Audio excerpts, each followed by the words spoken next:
Hi, and welcome to the new episode of the Now Spinning Magazine podcast with me, Phil Aston. And in this week's episode, I'm honoured to have with me legendary vocalist, actor, and all-round entertainer, Michael Des Barres.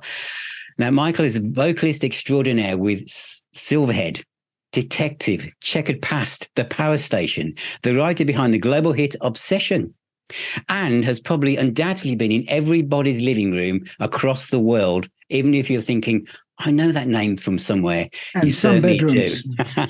Yes, indeed. And want to talk about this new box set as well, which is the original recordings of everything that Silverhead, Michael's first band, which has recently come out on Cherry Red Records. But before I start with Silverhead, Michael, I want to just roll back the years a little bit, because whereas many people in music start off wanting to be a rock and roll star or musician, you began life as an actor, didn't you? And what my interest in this is that you were in a major film, with Sir with Love, with Sidney Poitier, and that could have been your path. So what was the calling that brought you towards wanting to be a rock singer in a rock band? I don't see any distinction between the two. I'm just an exhibitionist in whatever form whatever form comes in. I like playing stuff. I think that music drew me in even when I was very young. I was very young in these boarding schools. I listened to the blues a lot, and this was pre young actor vibe, But I left school at 16. I went to the drama school. Mitch Mitchell was sitting next to me, learning how to do ballet, and he says to me one night, he says, "Okay, Michael, what I think you'd like is to come down to the Marquee Club, and I'm playing with this black geezer, left-handed, and he's really good." So it's been an equation of showing off and exhibitionism and confidence and joy and pain and coke and heroin and Miss Pamela. I mean, it's been a really wonderful journey, really. I mean, whatever things that happened that seemingly were not cool became cool. It drove me through, to the next thing. Yeah. So I was never stuck. I would hate to be playing Silverhead songs called More Than Your Mouth Can Hold at 74. You know what I mean? Yeah. It doesn't make sense, No. I mean, they had those two albums because people often say to me, well, why did you break up? Why did you break? I didn't break up. I just got into something new. What kind of effect do you think acting had on you being in the band? The reason I ask that question is because you obviously, in all those photographs of yourself in that period, you come across as being 100% confident. Literally, the lens is your friend. The photographs are just iconic. And was that really you as the vocalist in Silverhead, or did you almost design the character of the perfect frontman? Did you kind of put together a character from your acting background for Michael Des Barres, the singer of Silverhead, or was it just yourself? It was just me. I mean, I didn't, think about redoing Mick Jagger, or I never even used the word front or man. I don't think that the descriptions of what I did, I would say it was closer to writing a script and playing it out. I think it was that, but I believe in, and even then I was reading Krishnamurti and all of the philosophers at school I would read, because I wasn't allowed to go back to home because there was no home. So I read an awful lot and I just dreamt it up. And I just done Hamlet, around Europe with the Royal Shakespeare Company, and I was bored stiff about doing the same, words every night, even if it was William Shakespeare. I'd rather hear Mick Jagger's lyrics at that point, but I just, it was a contrivance, I think. Because you were very new to songwriting as well, weren't you? Because the way that started, you just literally. What's the story that you went around and said and just played a song there in the moment? Please finance my rock and roll band. Yeah, I mean, yeah. because that was one of the props of the recreation of myself. I mean, I got a guitar within 2 weeks. I mean, I was playing. It's 3 fucking chords. 3 chords and a good imagination and a sensual vibe. Rock and roll. Rock and roll is a synonym for fucking. Obviously, what do you think it means? And I was extremely into that. And I got the guitar, a couple of chords, and he says to me, when we were doing Jesus Christ Superstar demos, he says, well, you really, and he came to see that musical, that nude musical, and I was playing a character called Rose, and we were naked. Can you imagine that? In 1971 or 1970, over 50 years ago, I was naked on the West End of London. How old were you back then? That was me I was 18, 19 maybe. Wow. That's crazy. It's insane. But I do believe that I did create these vibes. I mean, if you think about it, they're all different, one and another from another in bands. And I eventually learned how to write, with the help of Rod Davis and Nigel Harrison. But you wrote even on the first album, there's songs like Johnny and In Your Eyes, which are just beautiful songs, which are completely penned by yourself, aren't they? They're just... Yeah. Well, once I'd done one, it's like becoming, from virginal to personal, real, and I once I'd done one, and I think it was Only You, and I wrote it for Wendy, my first wife, and it just came out. It's one of those things. I didn't spend any time in it. The best songs that I've written, I've done in 10 minutes. And I'm sure you've heard that 1,000 times. Yeah. But because you're not thinking, you're playing, you're feeling, and those words don't come from a dictionary, or an encyclopedia. They just come to you. The story is beautiful. And that's what it was. Only You. The irony, of course, is I've had 2 wives since, but there you go. C'est la vie. Yeah, but because Silverhead are seen as like a glam band now when people look back at it, but there was lots of R&B and soul and blues in those songs. Yeah. Because one of the things I think people think now, when you think of a glam band, it's a band like Motley Crue or a lot of these 80s LA-based bands, Faster Pussycat and everything, but they were very one-dimensional compared with Silverhead, who were very varied. There was lots of light and shade on those records. There'll be a rock song, and you could tell that some of the, it's the sort of thing that the Black Crowes would do a decade later. There's lots of slide guitar and etc. And also your vocal delivery. When I can hear your vocal delivery in so many different vocalists over the years. So many people must have been influenced by you who maybe have name checked you since, or maybe just thought, no one will ever know who these people are. But I really like watching this guy, or I really like listening to this guy, because I can pick up, your sound, the way you phrase things so easily, especially Chris from Black Crowes, or we think about David Lee Roth and all these front men. But you were there. You were in Britain, in the UK, where we didn't really have flamboyant lead vocalists. Well, we could talk about Bowie or T-Rex perhaps, but not fronting a rock band. You were really making your own footprints at this point. Yeah. Did you feel you were out there on your own? Yeah. I mean, the thing is about it is I didn't really think about anybody else. I saw Rod at the Queen Elizabeth Hall. I saw the faces. I was doing something. I was doing a TV show, and I went down there, and he really personified what I thought was really cool.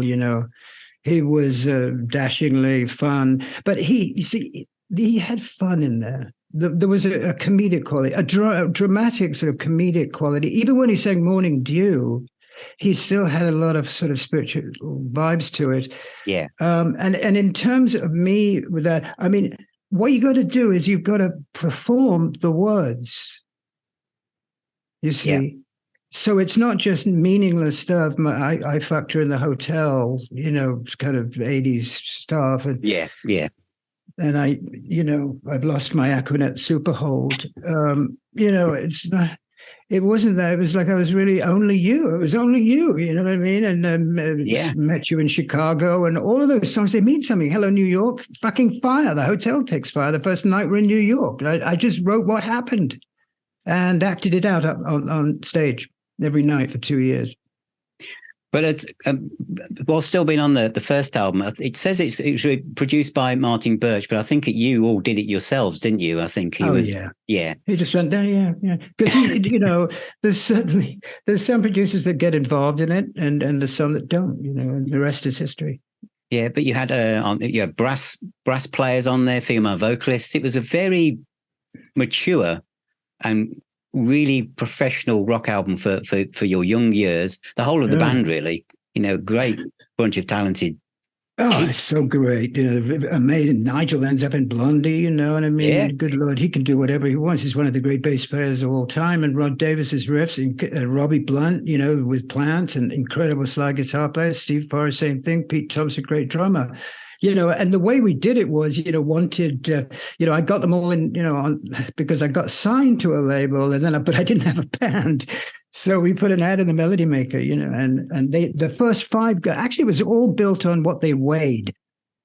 You know what I mean? You know what I mean? They had to be thin. That was my only, bar. Yeah. and so it's a very difficult thing to explain something so existentialist, as being up there in front of a microphone. It's up to you. I was no different in front of the microphone than I was in front of whoever I was, pleasuring each other. It's the same thing. Mm-hmm. You're attracting something, but it's coordinated, between audience and the performance is such a magic thing when you get it. Doesn't mean you get it every night, No. In more ways than one, you know what I mean? But it was... So on the second album, 16 and Savage, obviously, as you said, the box set has taken its name from one of the tracks on this album called More Than Your Mouth Can Hold, which is obviously rock and roll innuendo in 1973. We were very used to that in the 80s. Everyone was at it. But when you listen to that track, to me, it sounds like it could have been a hit single if it probably had a different title. Point of view. Yeah. Yeah. I mean, I know. Did you ever think, well, maybe calling it this might hamper its commercial attributes, or did you not even see it as that kind of could be a single at all? It is such a strong song. Oh, thank you. I could only do what I do. I didn't think about hit singles or anything. It wasn't my bullseye.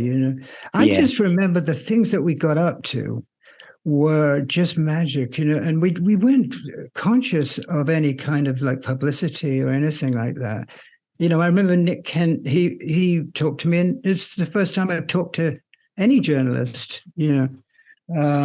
because to me, it's so difficult to explain, but I didn't work on anything. I had no rules to what I wanted to do. And I think that was pretty charming. And I could care less whether they played it on the radio or not. I just wanted to play it live in front of people. And 16 and Savage is about all those girls that I met in Los Angeles that were being ignored by their parents and so on. It wasn't about me savaging anybody, which is what people thought of immediately. It's those young children that were, living a singular life in that they're very wealthy parents. And that's who hung around us. Rodney Bingenheimer, of course, being the great, DJ and this incredible character in rock and roll, always had a crew. And the crew were beautiful girls. And I knew that all of them were in pain and suffering because of their domestic situation, So that's what I was looking at. But of course it gets perverted and changes, and people want to know that it's controversial. Controversy sells, right? Yes, it always has done. Yeah, that's very, very true. Very, very true. Yeah, and that's why things, the business side of it was nonsense.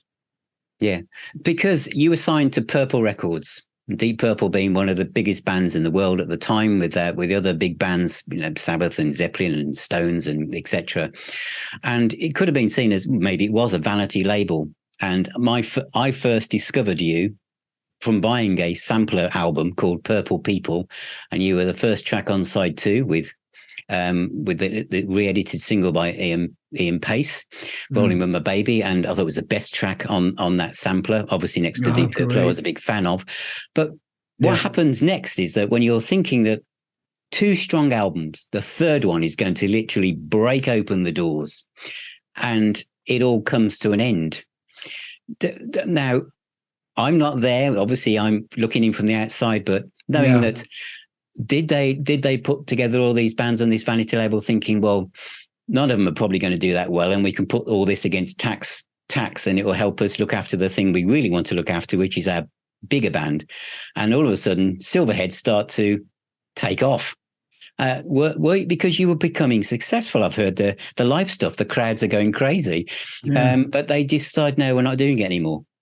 Was it? Well, it's not quite as simple as that. The thing is that one outgrew it. I was very young and the band, and then I came to America, Phil. Yeah. And America changed me considerably. I met Miss Pamela and fell in love with her, and I wanted to live in LA, and they didn't. And that's really what happened. Okay. So the thing is, though, is that after a while, 2 albums, if I was shocked that that people didn't dig it. And, a lot of people, of course, people still do, and as you say, it's coming out on November 25th on Cherry Red. But the vibe for me was I wanted to move on to something else. You felt like that part of your story was done. It wasn't a case of looking for another label. The Artful Dodger was dead. Yeah.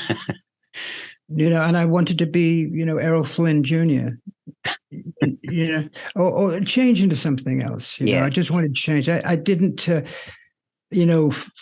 I mean, a lot of the guys think, well, we could have done this and we could have done that, but I don't think like that. I came to LA. I want to live here. I want to be with Miss Pamela. I want to, play with other musicians. And they did too, once we realized what was going on, So no third album, no. So you had your next bite at the apple was obviously under literally the eyes of Led Zeppelin. About mid-70s, when Led Zeppelin at the height of their powers, the biggest band on planet Earth with Physical Graffiti. And that's when you start to think about, well, you get offered a chance to sign to their vanity label, which was Swan Song. Yeah. And I know that what happens next sounds very exciting, but also must have been very frustrating because you were literally put on ice for 18 months to obviously live rock and roll lifestyle to the full, but without making an album. Because obviously Jimmy Page was indisposed and busy, and the whole of the Led Zeppelin camp were distracted. What I want to How ask, nice you are. How sweet you are. Because an interesting thing when we look back to that period of rock and roll history or just musicology in itself is that there was no social media then.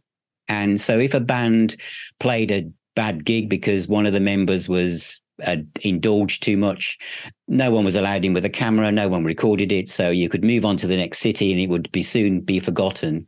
Yeah. But if social media had been around in 1975, that photograph of you with Jimmy asleep behind you as you signed the contract would have gone viral and would have probably damaged the brand. So it's a different world, isn't it? Now it's probably for younger musicians looking in through the lens of what it was like for you.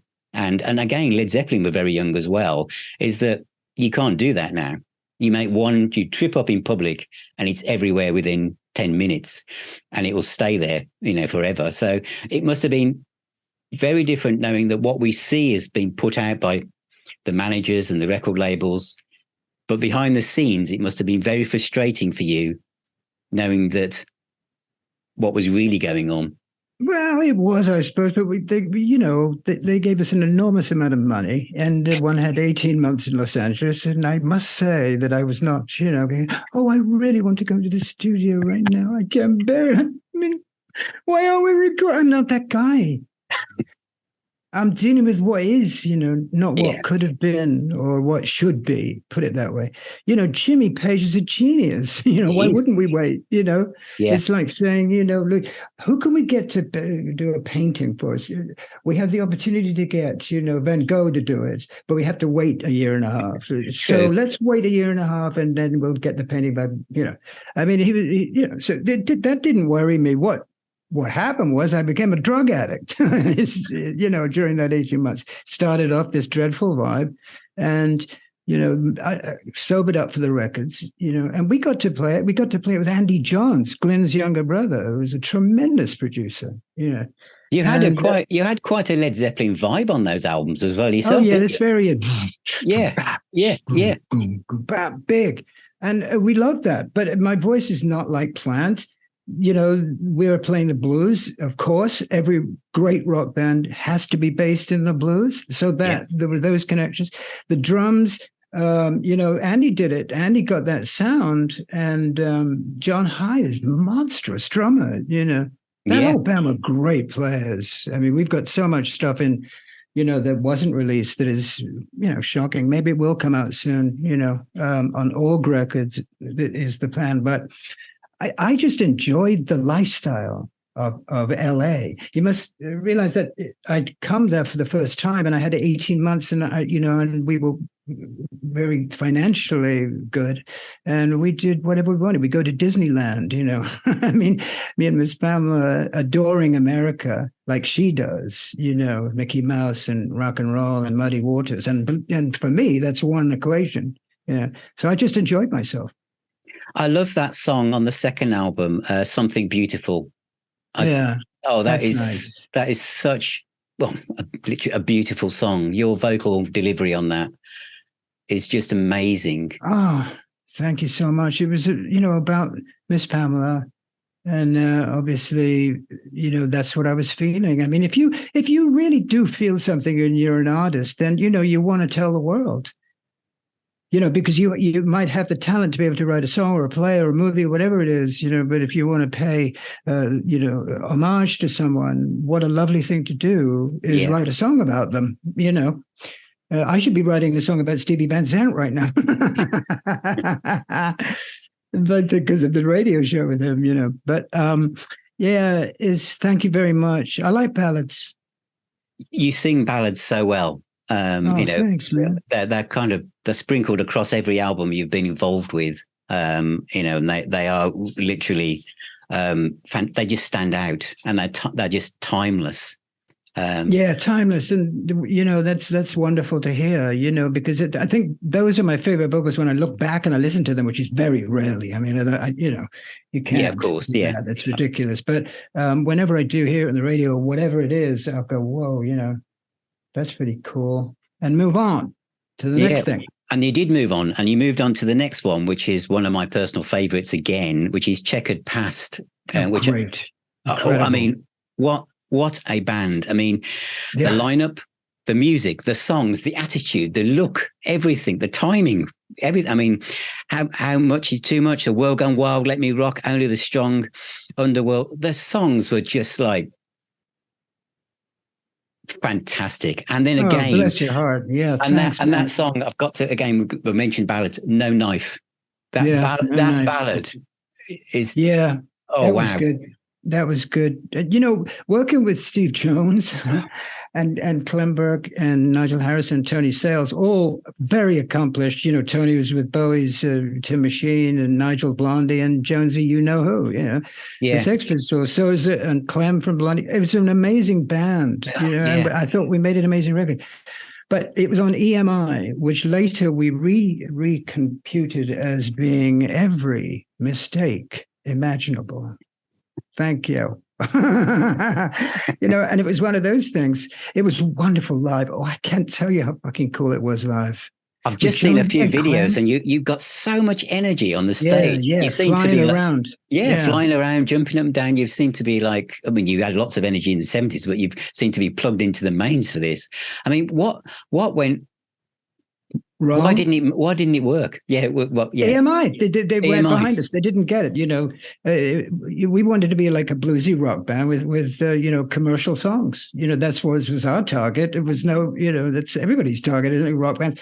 But I do believe that we were not looked after properly. We weren't managed properly. You have to have that shit together. To get through the doors, because there's so many people struggling to do so.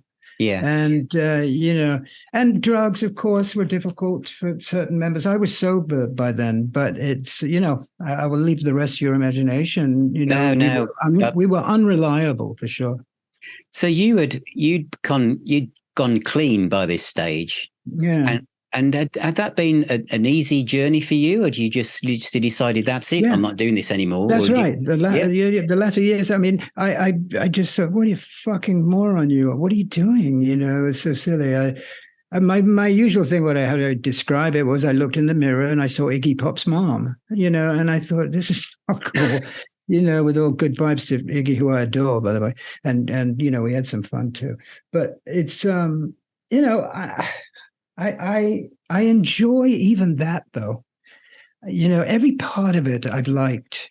You know, being in the band and then trying to struggle to get something else going. You know, and now I'm in the power station. You know, these things just happen to me. Because how you obviously have to, because there's a lot in this period of your life. It's incredibly busy in a way, because not only have you've got this checkered past, the power station are just about to appear, but you're also writing what will be one of the best, most memorable pop songs of the 80s. Is around the same period, isn't it? With Holly Knight, is that? Have I got that right? It's around 83, 85. Oh yeah, yeah. This is all going on at the same time. Yeah, and that was insane. You know, it was number one all over the world. Yeah. You know, and I as I always say, I mean, Holly Knight is an incredible writer. You know, she's written some amazing songs, and this is one of them. But I wrote that lyric a few months after I got sober, and it was about drugs. But I changed it into a relationship. You know, it was, you're my obsession. You know. Who do you want me to be to cop coke would be the other chorus, you know, rather than who do you want me to be? But it's fantastic. It shows how your career, how you've touched so many different things. You've flown around the orbit of popular entertainment. When I was watching the documentary with Sue, my wife, and she went, "He did this as well."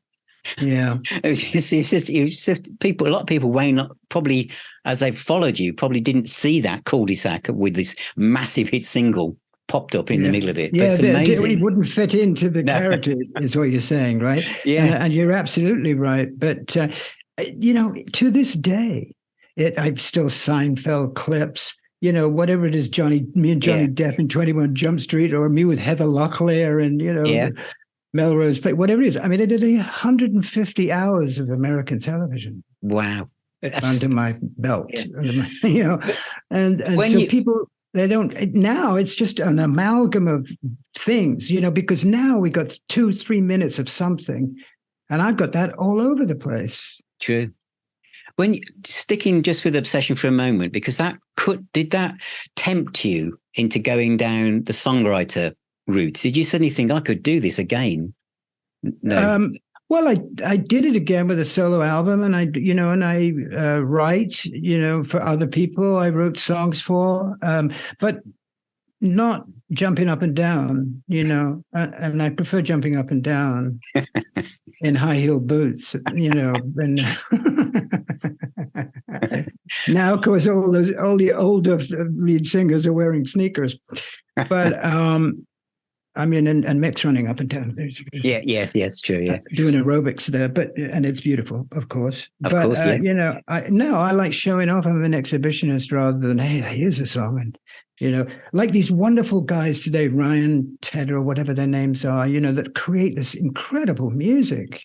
You know, today's music for Beyonce and Adele and all of that. I have nothing to do with that. I have no idea what they're doing. I mean, I do not know what they're doing. Pushing, I have no idea. It's not your thing, So power station. Now this is, I find this part of your career is very interesting, because there they are. They've lost Robert Palmer, and they don't know what they're going to do. They've got Live Aid in about so many days or weeks, and they're going on tour. Who are they going to call? Yeah, who are they going to call? And obviously, their manager thinks, I know a guy. And they literally, you're told to fly out to New York because we've got something that might interest you. Is that how it went? Sort of. I mean, what happened was Checkered Past opened for Duran. So Andy and John knew me. They'd seen it, you know. So I get the call. I'm in Florida with Don Johnson, who's making a movie down there. And I was just hanging out with him and, you know, basking in the glory of obsession. And the phone call came to me in Florida saying, listen, what are you doing this summer? And the guy said, And I said, I'm enjoying the delights of a hit single. What are you doing? And he says, yeah, would you come to New York and meet some guys who've got a tour booked and their singer just dropped out? Didn't give me any names at all. And I said, well, if you fly me first class and I have a beautiful white limousine at JFK. And they're obviously, because, I suddenly heard it in his voice that this was it had to be done big. quickly. So whenever that happens in your life, ask for $1 million, because they want it, they need it, right? And I have that kind of because after being up and down and, all of that, I understand the way the thing works. And they did all of that. And I went to New York. I went from the airport to Manhattan, got in the elevator, went up to the 10th floor, and there's John Taylor and Tony Thompson looking extremely paranoid. and just because they've got millions of dollars, this tour. This is fucking Duran, And Robert Palmer, I'd known Robert Palmer for years before that and loved him, the Marvin Gaye of English soul. There's no question. Yeah, great. And I adored him, and he dropped out because he didn't want to, with all those girls. And his stage show is this: I will do an impersonation. That's it. I mean, he was just rigid, and these guys are playing rock and roll. And he's like the rock and roll guitar player, God bless his soul, Yeah. And so I say yes. They say, what happened was very quickly was power station. Okay. All right. Well, let's go down to the power station, which is a studio, and get the album and take Robert's voice off. And you sing this on a plane to London because Andy Taylor has to say, okay. Right. Yeah. So I haven't slept. I go to the power station. I get the fucking thing. I get on the plane. I go to London. Then I'm told to go to a studio like an hour after I'd landed. No sleep. Go to the studio. And no Andy. 8 hours, no Andy, me exhausted. So I say, put up, get it on. And so at least when he walks in, I'll be able to, boom, do it, And so 8 hours later, Andy comes in a billowing smoke of marijuana with two massive bodyguards because he's a small fellow. Yeah. God rest his soul. God bless him. All of that, because he's very sick. Yeah. Right now. And I really loved him. And he walks in and I sing it, you're dirty and sweet, and he goes, and he starts moving. And he goes, okay, like a verse and a chorus. That's it. That was it, 2 minutes, 3 minutes. And he says, let's go shopping. He says to me, let's go shopping? Yes. So he goes to King Road. I get all these magnificent gear that I wore on that tour and got back on the plane, went to the Carlisle Hotel in New York, a beautiful hotel, go to sleep that night with my new clothes. Yeah. And at 7:45 a.m., the phone rings and my manager, Danny Goldberg, says, you're out. I said, what? He said, you're out. The Palmer's back and that's that. I said, you're kidding me. So cut to that night, Don's in town. The very night, right? Don Johnson comes to town. We go to a Chinese restaurant, upper class, Chinese. Yeah. So we're eating with John Taylor is in the restaurant. Wow. Don Johnson, and a little drunk. Don Johnson goes over to him. He says, can I talk to you outside? Because Sonny fucking Crockett was God at that time. Yeah, he was. And John goes, because it turned out that John adored Miami Vice, but he went outside with him. They talked for about 5-10 minutes. I'm there going, Jesus, I feel so uncomfortable. I've got it. And then I was thrown away, and he came back and he said, okay, Mikey, he would call me Mikey. Okay, let's just get out of here. So, and John Taylor went back to his table. And I went to bed thinking, oh boy, do I have to return the clothes? Yeah. What I mean? So the morning, the phone rings again. Danny Goldberg, you're back in. Wow. That's how it happened. So you don't know why whatever he said. Don't know what happened. No. Yeah. Well, we went, I believe, from Liban to Miami, and Don came up and sang, some guys have all the luck with us in Miami. when Miami Vice was massive, right? So that night was extreme. It's all been extremist. Whatever happened to me, it's all been some kind of extreme, different, controversial moments. So you don't know why they kind of called down to having you in the band, and then obviously they suddenly changed their mind, but they couldn't have found anybody else to ready for the tour or Live Aid that quickly. Well, there are very few people that could learn 32 songs in 4 days. Yeah. Yeah, I would have thought so, yeah. You know, it was what I had to do. And then when you say I'm bouncing around with energy, look at Live Aid, look at the footage. I mean, I'm completely relaxed. I just did it. You know, get on with it. My question about the Live Aid performance is because it's something you mentioned. Obviously, you started off life as an actor, and you've just had the confidence just to go and do stuff. And through the 70s, you obviously were sometimes powered by other substances to keep, like many people were. But by this time, you were completely clean, sober, don't do anything. And you went out after only learning these songs for a few days and went out in front of 2 billion people. And you literally, when Don Johnson says, and here are Power Station, you bounce onto the stage as if this is like the 200th gig you've done, and probably. Yeah. Did you have? Were you nervous? Did you? No.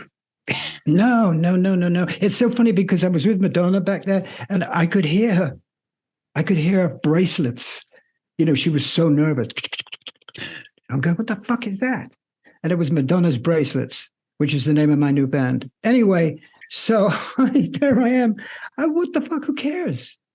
So I just want to have fun and sing those songs, have fun and jump up and down because I was sober.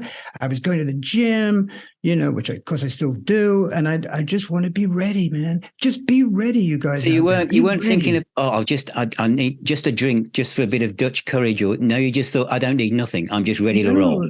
No, it would have been poison, and it is poison to me. Yeah. I mean, I'm sure people can have a couple of glasses of red wine with their dinner or whatever it is, but I wanted 6 bottles of wine for breakfast. So it's just an extremist thing, and I knew it wouldn't do me any good, and I didn't. I went to one meeting, and I never wow. done it. June 19th, 1981. But the Live Aid thing was really fun, man, because all of us were staying in the same hotel. So that night made Caligula look like, Mother Teresa in that hotel. You were sober. And I was sober as a judge. That doesn't mean that I don't get into trouble. No. But it was, I remember I was sitting on a bed. Ronnie Wood, Dylan, Don Johnson, and Mick Jagger were on a couch with me. And literally they were all like this with shades. They were so stoned. They were so fucking, and it was just, that's your movie. Yeah. Fuck the performances.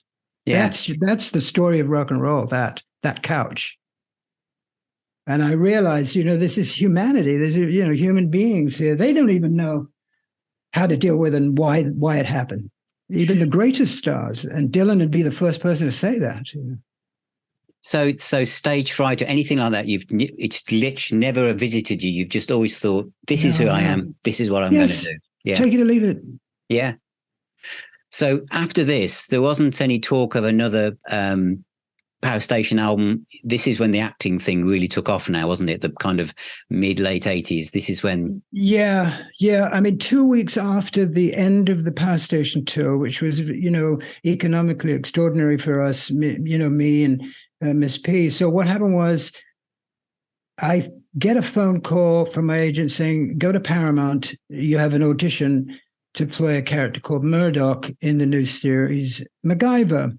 Yeah. And I go, can I read it? So I get it. I read it. I go, oh, yeah, feeling bad. Good. Good, bad.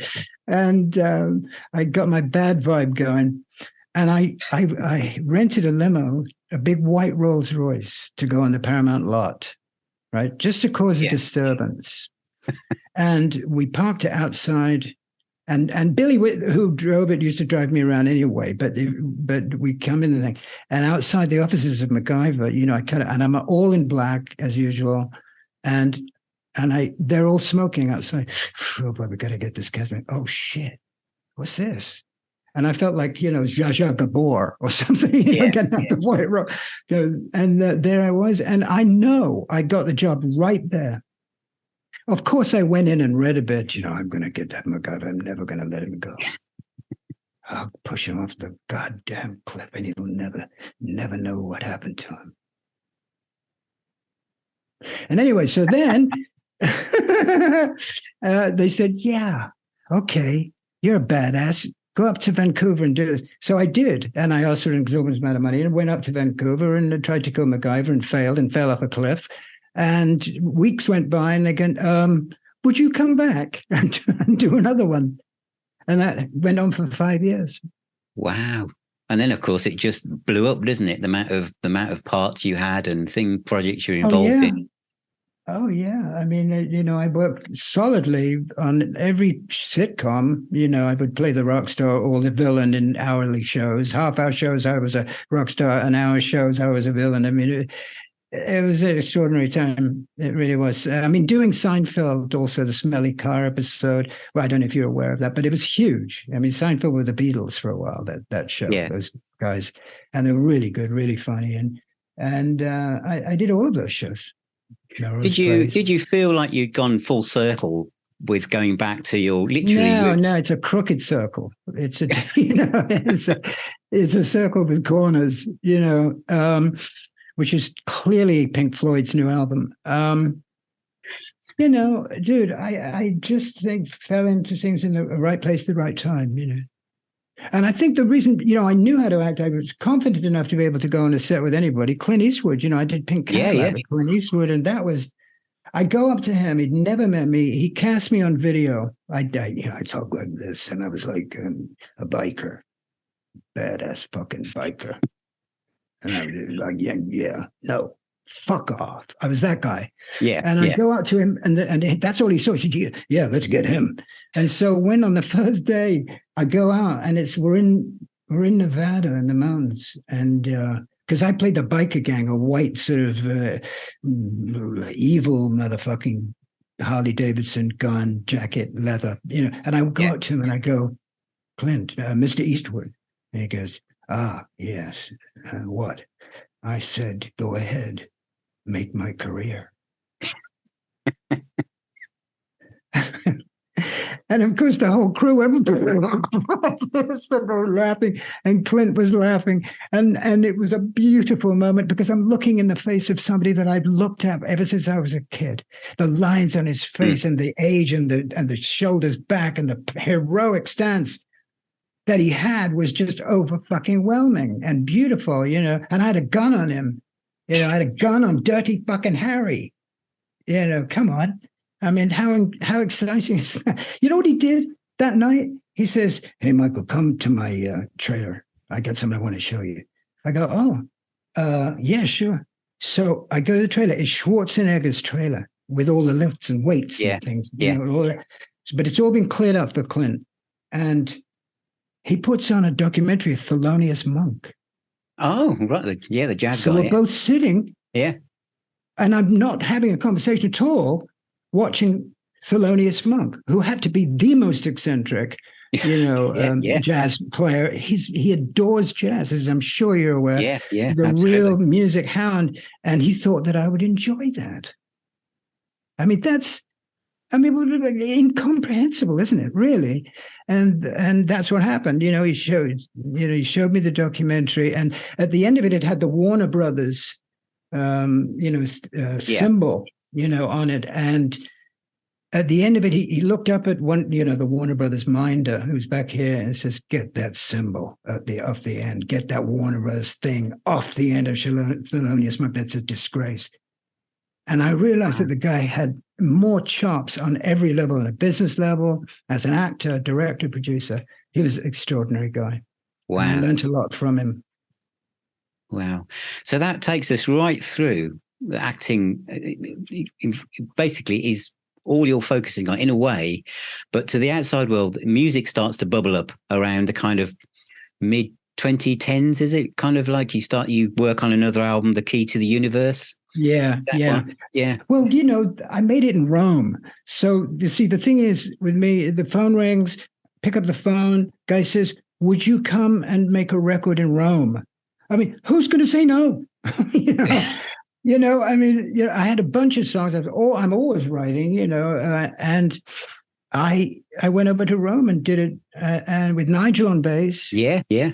And it was really fun. Did it sell a lot? No.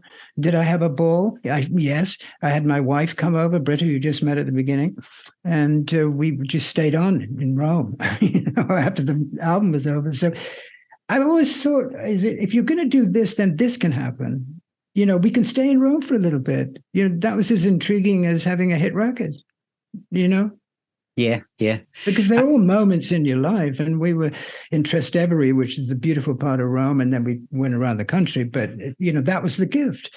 And the record, of course. And then you're also with a band called, but don't know if you're with them now. Is it Michael Bell and the Mistakes? Great rock and roll band. Yeah, but I signed to Wicked Cool Records with Stevie's label, Stevie Van Zandt's label, because I'm a DJ there and I've been there years, so he said, you get back in there and write some songs, and I thought The Mistakes is the greatest name for a band in the history of it's got to be because the mistake is always the best part of the show. It is what makes it the most people. You bought the ticket and it doesn't quite go right. You think, I saw that. Yes. I saw that when they were real. Yeah, when he tripped over his high heel boots, remember that? That's in the middle the of the solo. That's the moment. But they were great guys, and I still occasionally do that. I got a record out with a band called Prima Donna. Yes, a tremendous heard band, it, yeah.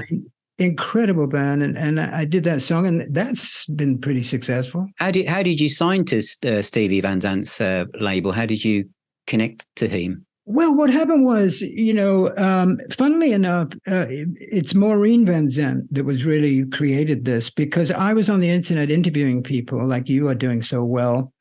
And I was interviewing Marianne Williamson, who's an esoteric writer, a brilliant woman.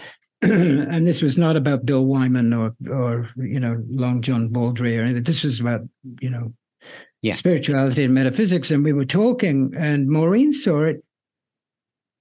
And she remembered me because Checkered Past opened for Stevie in the 80s. Right. So Maureen goes to Stevie, and Andrew Golden was the DJ, the morning DJ in New York and in the evenings here in LA.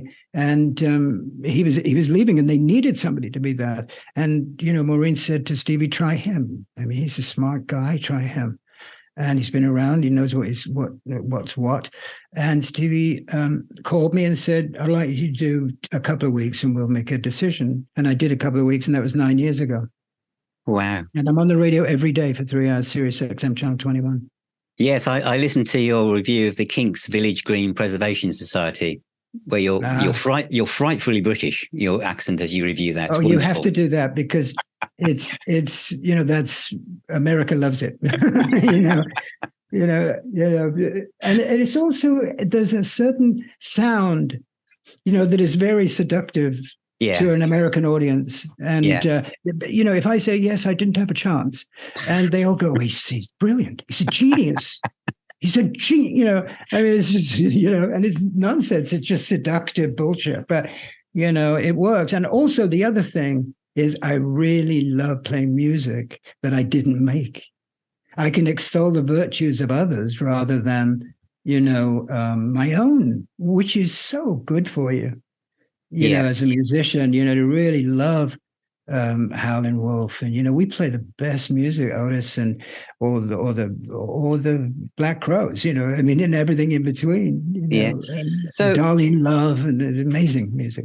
So just before we went live, we were talking about the film. Who Do You Want Me to Be? Now, how did you get approached? You've had this very, as you say, a life that's up and down and got everything you want, everything you can imagine has been in it. He's been in it.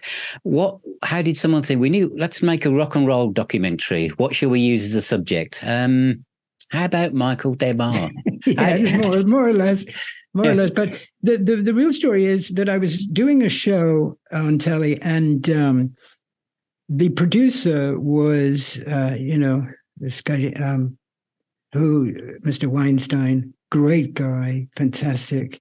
And he and I got along very well. And we were going to write a book. He was going to write a book. Yeah. He's an incredible writer. So we did that for a little bit, and then he thought, you know what, fuck this. Let's just do a documentary, and it costs. I mean, look at how good it is, just on a technical level. I'm not saying good, I'm good. It's fantastic. I'm just saying it's a beautifully edited and very smartly put together. And he did that. That's Weinstein, and amazing, rugged entertainment produced it, and away we went, and he would just come over and talk. I didn't look at it. I mean, he got John Taylor and Don and all of Gabriel Byrne, all of my friends to talk, and I didn't know anything until I went into that dark room and watched it after 7 years. What was that like when you watched your life unfold on the big screen, having not seen it at all? I thought, God, I'm handsome. Wow. Look at those fucking cheekbones, man. That's amazing. And his mom and daddy never had a mother and father. That's so sad. But he's sexy, but it's sad. You know what I mean? It's like sexy sadness. Yeah. What's that like? Well, it's like Michael DeBar. It was amazing. I mean, really good. So something like that. That sounds about right. Yeah. So what do you do to look after yourself? Because obviously it's been a long time since you partook in any alcohol or drugs or anything. But you said you started hitting the gym in the 80s. Is that something that's part of your day-to-day ritual now? Yes. Yeah.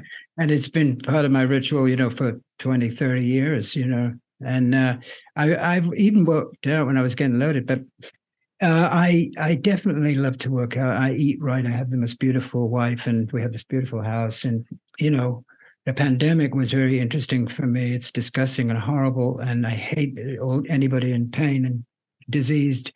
I've literally been in the studio here and done my radio shows and written some songs and run.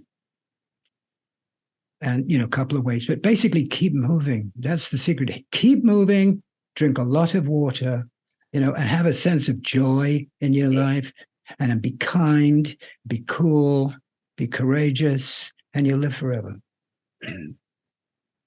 That's a very good thing, very good maxim to follow. Yeah. And it obviously works very well for yourself. Yeah. What kind of plans have you got? It said it. I remember one of the lines in the film was, Michael will always have 101 projects going on at the same time. He never stands still for very long. Are you still got lots of things that you want to achieve or do? Or oh yeah. I can't tell you what it is because it's massive. That's okay. That's okay. And but you'll see soon enough. But it's yes, somehow that's what's happened to me. People thought, well, he can do it. He can do it. Look, he's done it, so he can do it. And that's a great bed to lie in, as it were, a double bed, triple bed. And I write songs for others. I just did this prima donna thing, which I wrote with Stevie Van Zandt, actually, the A side. And the other one was from Kevin Preston, who is with Green Day playing guitar. So these guys are really good. And I've come to a place where, okay, so I'm only going to do things that I really want to do, but things keep coming in, asking me to do. I quit acting because especially because of the pandemic, because I don't trust, if I'm going to go to New Orleans a couple of years ago and play a bad guy, it's ridiculous. It's dangerous and it's silly. And I'm in my 70s and, what am I going to do? Kill another, politician on telly, in a way, perhaps. Yeah. But, but this thing that I've got under my, when it comes out, I promise you, I'll tell you all about it. No, that's okay. The other thing that comes across in the movie and in your life and following all of your music adventures and film and TV stuff is you come across as being very positive, that some people would look into some of these projects that you've been involved in and think, oh, well, that didn't work out or that didn't go according to plan. But you just seem to think, well, you just dust yourself down and just bounce back. In fact, you come across as someone who doesn't even notice when something hasn't quite worked. You're already flying off into the sunset towards something else. Is that how you kind of approach things? Yes. Isn't, I strongly suggest that when something happens like that, it's happened. It doesn't disturb me, because let's look at it this way. And I think it's interesting. If I hadn't left Silverhead, I wouldn't have joined Detective. Jimmy Page and I wouldn't have become close. I wouldn't have done, Checkered Past. I wouldn't have done Detective. All of these things were fantastic. Even if they didn't come across and put us up on this pedestal. I'm already on a fucking pedestal, which I built. So I don't need anybody to give me a goddamn pedestal. So I don't look at it as like this one failed. This is not the good way to think. The way to think is, this is God's will. This is metaphysics. This is something that you have to get over. That's why I say courageousness. Be courageousness. Do you have like a spirit? Do you have like a spiritual belief in, and you've had this confidence because you are such a confident guy and creative person? Do you have like a spiritual belief? That very much so, and that is be in the moment. Yeah, you've just got to be here tonight, me and you. That's it. This is it. This is with spirituality right here. It's not going to happen. And I don't care if it didn't happen yesterday because it did. I stay in the present. I don't think about, silver, it could have been bigger than the Stones. It's an absurdity. It is what it is. And I've always managed to get by. And I've had ups and downs. I've had no money at all. And then get a phone call. It's been fantastic. It's been like being the palette with all the paint on it, Phil. Yeah. All the paint is there. And I've got the brush, and I will then, see what the next thing looks like, what colors I should use. Yeah, absolutely fantastic. Well, thank you so much, Michael. This has been absolutely wonderous, and thank you for giving me your time for this interview. I've absolutely loved it. And it's my pleasure. I've had a great time with you too. You know your stuff, and I really admire what you do for music. That is really wonderful. And thank you very much for that. Where's the best place for people to get hold of you and to find out about your music? My garden. Your garden.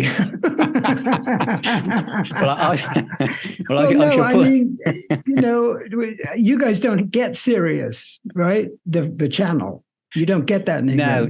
No, we don't. Well, I have 5 million listeners a day, and it's on Sirius XM. In terms of art and music, I have an album coming that's going to blow everybody's mind. Excellent. Well, that sounds it's the very, best very thing I've ever done. But then again, this interview with you has been the best thing I've ever done. And I'm sure you understand what I'm saying. I understand, because it's in this moment. Yes. So therefore it's the best. Yes, I understand. Yes, but the best and only. You have no competition, Fantastic. Well, I'll put the links to the radio station and your website in the description and on the website, so everyone can find out more about you. And I'd recommend everybody watches the film.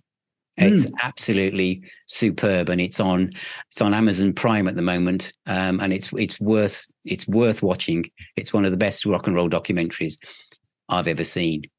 Oh, that's really great! Thank you so much. Yeah, it was beautifully made, and I was so happy with it. And so few people are. They look at their, or they're so self-aggrandizing. You watch documentaries, and the person who's being, documented turns into an idiot. And so there's this wonderful thing, this great tribute to them, and really they just come off so self-centered and self-absorbed, and all of that crap went out the window when I was 14. Don't need anybody to pat me on the back. Well, take care, Michael, and I shall see you and hopefully talk to you again very soon. Thank you for your time. Thank you. Oh, totally, man. You're the greatest, and I've enjoyed it so much. God bless. Thank you. Bye.